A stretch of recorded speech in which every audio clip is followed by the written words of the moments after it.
Right. I'll leave you two alone. But come back in one piece, okay?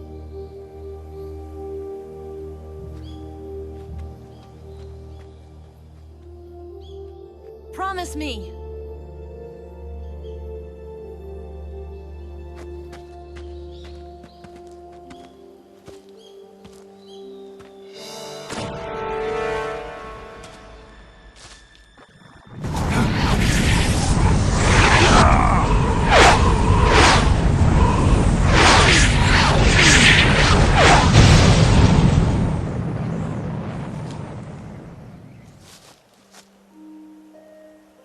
Life's end.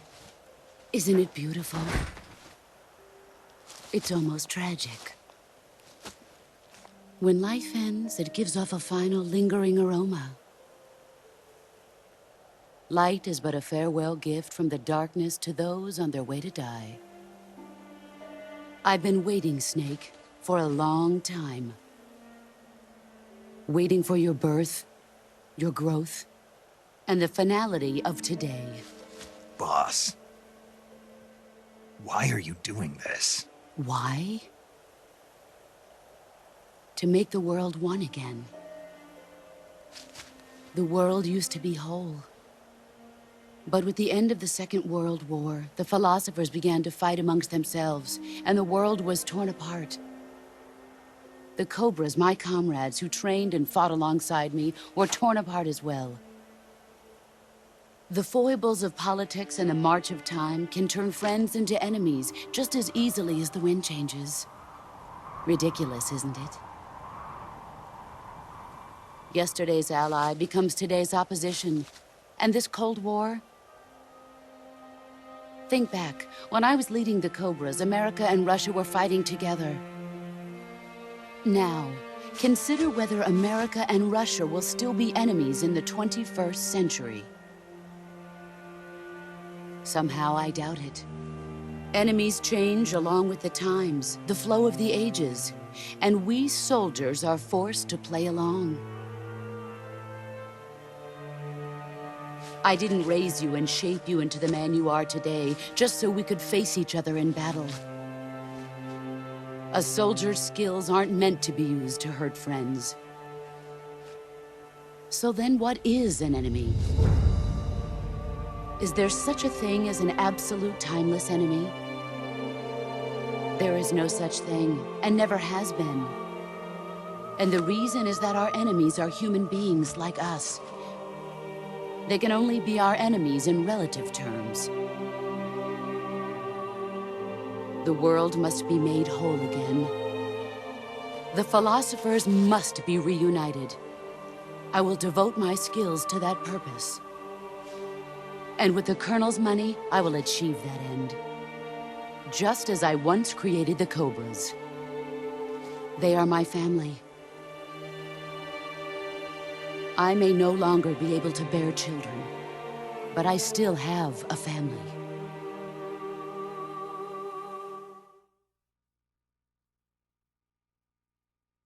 It was November 1st, 1951. I was in the Nevada desert participating in atomic testing. The name Nevada is derived from Spanish, covered in snow, white as snow. And snow is exactly what I saw in that Nevada desert. It froze my blood white. Snake, you were an atomic test subject, weren't you? On Bikini Atoll. That's part of the reason I was drawn to you. You and I are alike. We're both slowly being eaten away by the karma of others. We'll never have the chance to die peacefully of old age.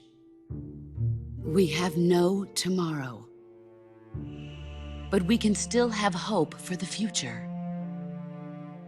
In 1960, I saw a vision of the ideal future from space. 3 years earlier, the Soviet Union had succeeded in launching Sputnik, the first man-made satellite in history, into orbit. This came as a huge shock to the United States. In response, America threw everything it had into its own manned spaceflight project, the Mercury program. Even as the Soviets seemed poised to send their first man into space, America was still experimenting with chimpanzees and rockets. The government wanted human data, so they secretly decided to send a human being into space. I was the one they chose. At the time, they didn't have the technology to block out cosmic rays, and whoever they sent up would inevitably be exposed to heavy radiation. That's why they chose me. After all, I'd already been irradiated once.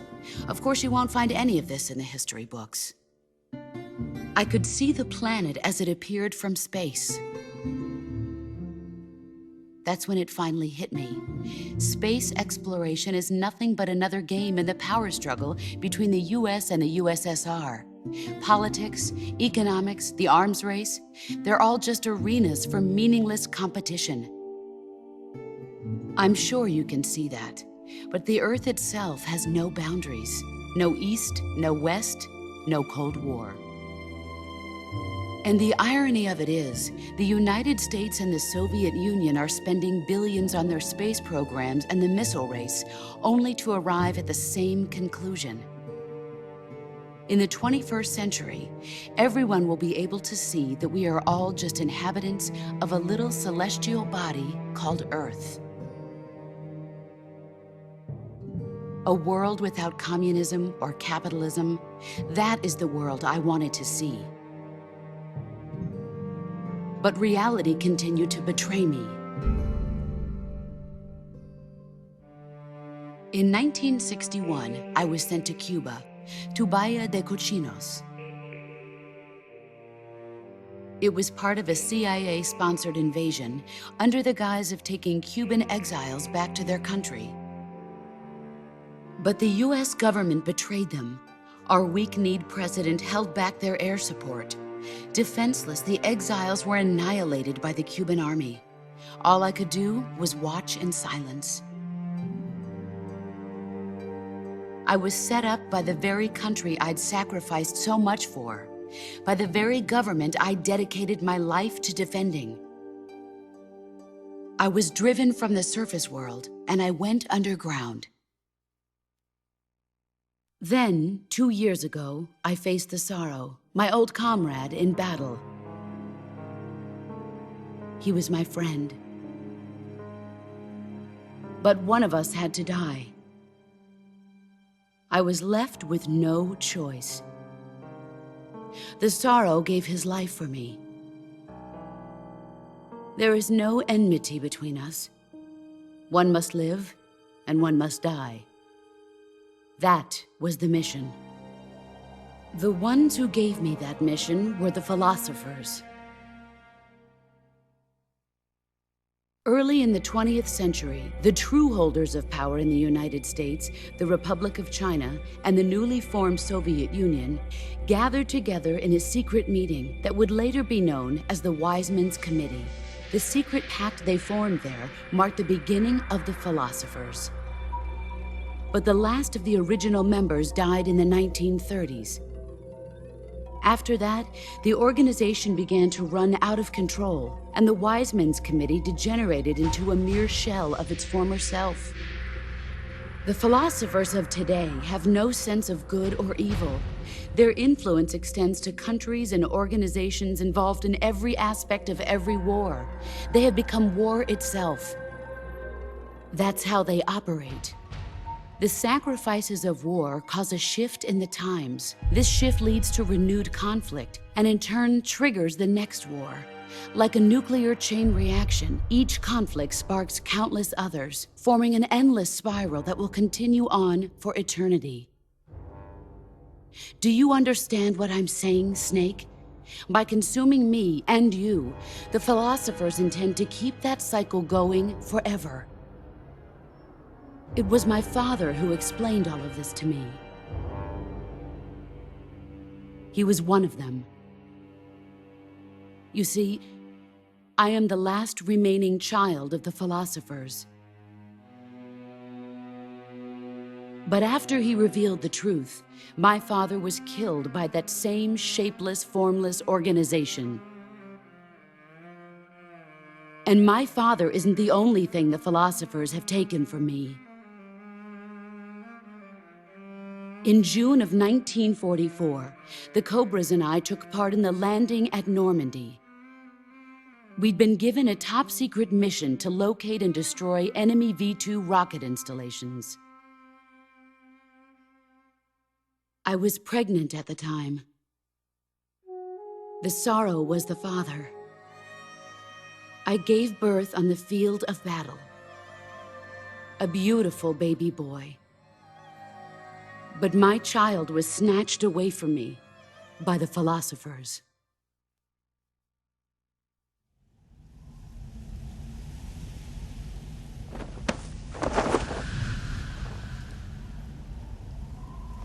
Look at this scar. This is proof that I was once a mother. I gave up my body and my child for my country. There is nothing left inside me now. Nothing at all. No hatred, not even regret. And yet sometimes at night, I can still feel the pain creeping up inside me, slithering through my body like a snake.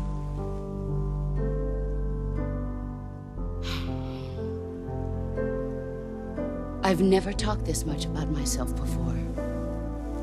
Thanks. Thanks for listening to me.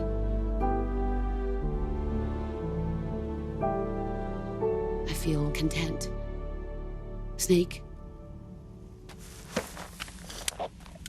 commence the operation. I raised you. I loved you. I've given you weapons, taught you techniques, endowed you with knowledge. There is nothing more for me to give you. All that's left for you to take is my life, by your own hand. One must die, and one must live. No victory, no defeat. The survivor will carry on the fight. It is our destiny. The one who survives will inherit the title of boss. And the one who inherits the title of boss will face an existence of endless battle. I'll give you 10 minutes. In 10 minutes, MiGs will come and bomb the hell out of this place. If you can beat me in less than 10 minutes, you'll be able to escape in time. Let's make this the greatest 10 minutes of our lives, Jack. Boss. You're a soldier. Finish your mission. Prove your loyalty. Face me.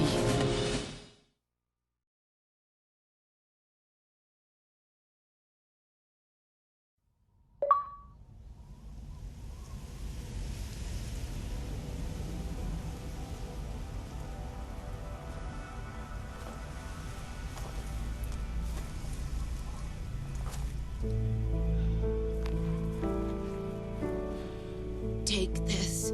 Keep it safe.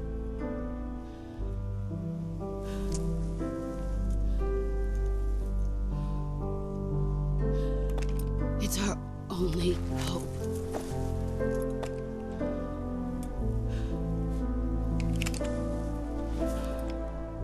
A patriot. Why are you giving me this? Jack. Or should I say, Snake. You're a wonderful man. Kill me. Kill me now. Do it.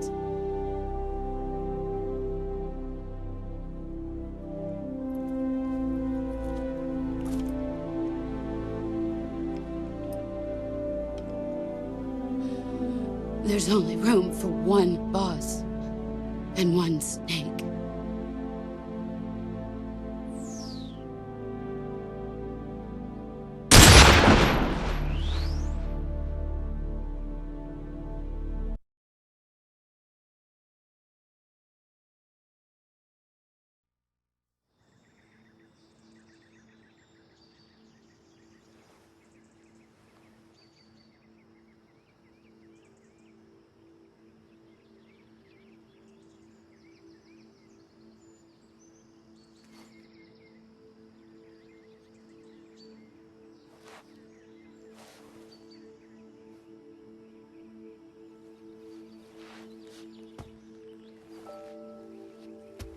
Scholars tell us that the first spy in history was the snake in the book of Genesis. In that story, it was Eve who was tempted by the snake in the Garden of Eden. But this time around, it was I who tempted the snake and got away with the forbidden fruit of knowledge. Forgive me, Snake.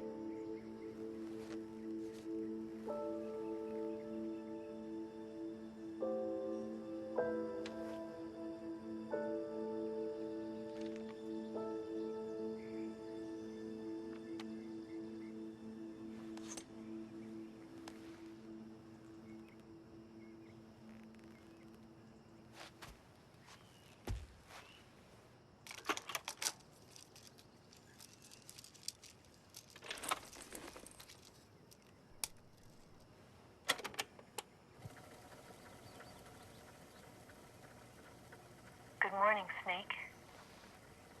I hope you slept well. First of all, I have to apologize. I wasn't sent by Khrushchev. I'm not a KGB spy, and I never worked for the NSA. I'm an agent of the People's Republic of China for the General HQ 2nd Department of the People's Liberation Army. It was all a lie. I tricked you. And I'm sorry.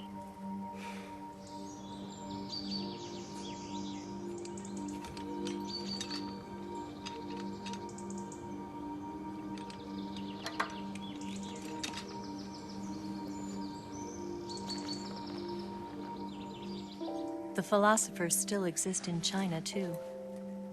You see, my mission was to find out where Volgin was hiding the philosopher's legacy and steal it. So I infiltrated his base as a KGB spy. The two NSA codebreakers who defected in 1960 were actually both men. The real Adam never showed up at the meeting place, saving me the trouble of having to eliminate him. I sneaked in by pretending I was Eva. And you and Sokolov and Volgin, you all believed me. The philosopher's legacy was originally held in common between the US, Soviet Union, and China. We couldn't let the Russians and the Americans take it all for themselves. The Chinese government had its eye on the legacy too. I got the film containing the legacy, and also the nuclear missile launch data from the Shagohod. 5 years ago, the Soviet Union stopped supplying us with nuclear weapons technology. Since then, China's Liaodong easing, hydrogen bomb, and space rocket projects have fallen behind. But with this data, our country will be able to develop its own nukes. We'll create a deterrent force to rival those of the US and Soviet Union. Everything has gone according to plan, thanks to your help. I too am one of the philosophers. I'm an agent of the philosophers, a graduate of one of their charm schools. I was raised in a joint US-Soviet-Chinese facility to become a sleeper agent. This was before the war. Back then, they were collecting children from all over the world. As a result, I'm indistinguishable from a native-born American. So it didn't surprise me when you and Volgin couldn't tell the difference. But she knew right from the beginning. She knew because before the war, she was at one of the philosopher's schools too, as an instructor. The boss was the only one I couldn't fool. She was the only one who knew I was a fake. She told me everything. Why did she open her heart to me like that? At the time, I couldn't understand it. But now, I think I do. Snake. She wanted you to know the truth. She chose me to tell you. That's why she saved my life. I've lied to you so many times, but not this time. My orders from the government were to obtain the legacy and to eliminate everyone who knew the truth about what happened. In other words, I'm supposed to kill you.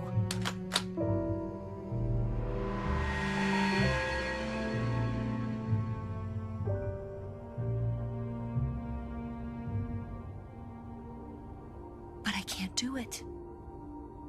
Not because we loved each other. And not because you saved my life. But because I made a promise to the boss.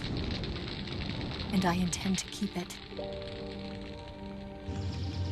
I just wanted you to know. And you have to live.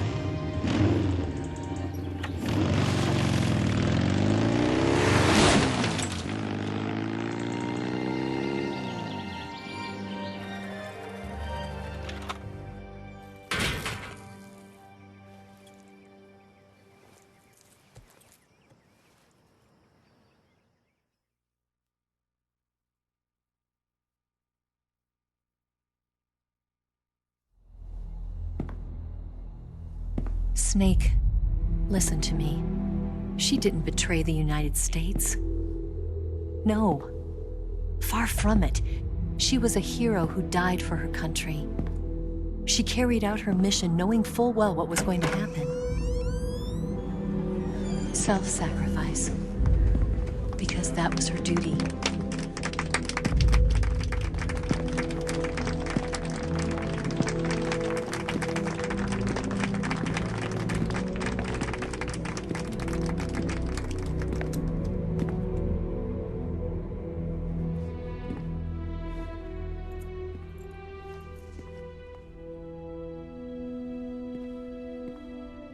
You are above even the boss.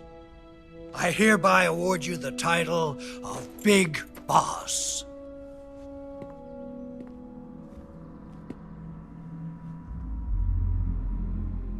You are a true patriot.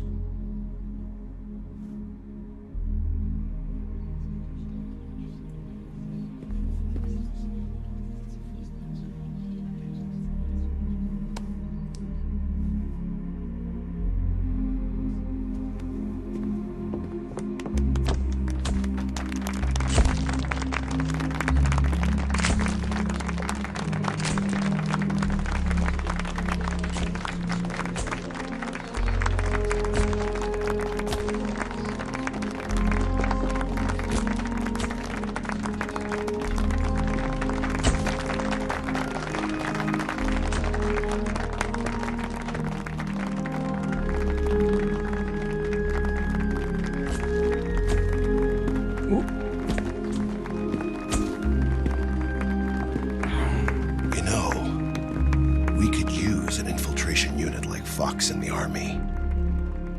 Someone like him to handle our top secret sneaking missions for us. A man who combines the qualities of a soldier and an agent. The boss's defection was a ruse set up by the US government. It was all a big drama staged by Washington so they could get their hands on the philosopher's legacy. And the boss was the star of the show.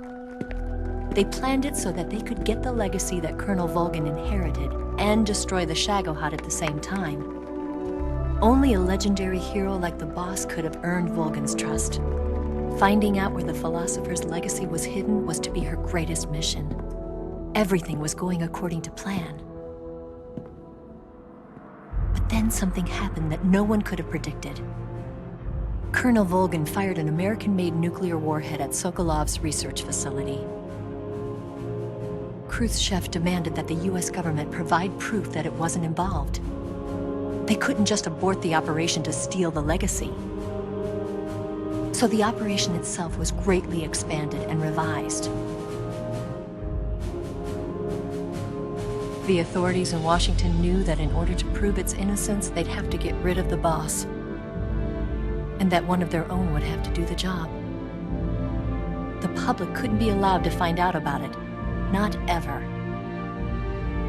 This, they concluded, would be the best way to keep the whole thing under wraps. The boss wouldn't be allowed to come back home alive. And she wouldn't be allowed to kill herself. Her life would be ended by her most beloved disciple. That was the way the government wanted it. That was the mission she was given. And she had no choice but to carry it out. Her death at your hands was a duty she had to fulfill. Out of duty, she turned her back on her own comrades. A lesser woman would have been crushed by such a burden. The taint of disgrace will follow her to her grave. Future generations will revile her. In America as a despicable traitor with no sense of honor. And in Russia as a monster who unleashed a nuclear catastrophe. She will go down in official history as a war criminal. And no one will ever understand her. That was her final mission. And like a true soldier, she saw it through to the end. But I think she wanted you, of all people, to know the truth. She wanted to live on in your memory. Not as a soldier, but as a woman. But she was forbidden to tell you herself. And that's why she told me.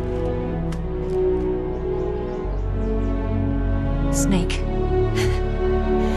history will never know what she did. No one will ever learn the truth. Her story, her debriefing, will endure only in your heart.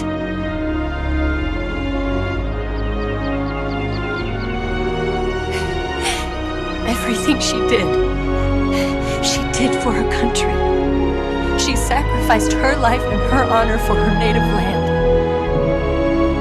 She was a real hero. She